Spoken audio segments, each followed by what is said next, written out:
Mapagpalang umaga sa ating lahat guys. Ayan, nagluluto naman ako ng pork ribs sinigang para sa ating tanghalian. At yan na guys, ilagay ko na ang sitaw, okra at talong. At yan na guys, tuloy-tuloy na ang ating luto kasi malapit na naman ang tanghalian natin at kailangan na naman ng sabaw at gulay para sa mga bata.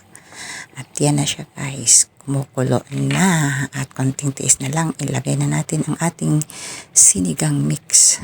Ayan, sinigang mix at medyo madilim-dilim guys ang ayan, lagay na natin ang sinigang mix at haluin ng konting oras at maya-maya na ilagay na natin ang ating, syempre anong kasunod niyan, alam na natin kung anong ilagay natin kundi ang spinach. Syempre pag sinigang may spinach talaga guys, kaya ayan, malapit na ang ating pork ribs sinigang sa sampalok, sinigang mix sampalok.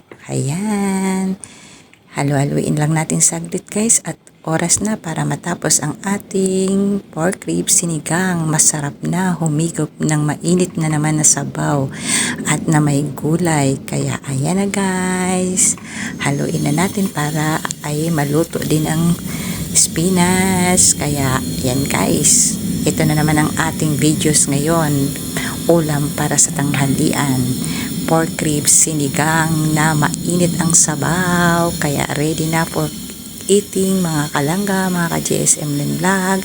Maraming salamat sa inyong pagpanood. Pakisupport lang guys, like and share.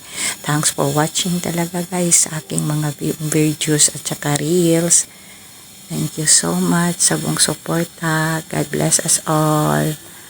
Bye bye. Ayan na, hayaan na natin munang magkulo-kulo ang ating sinigang.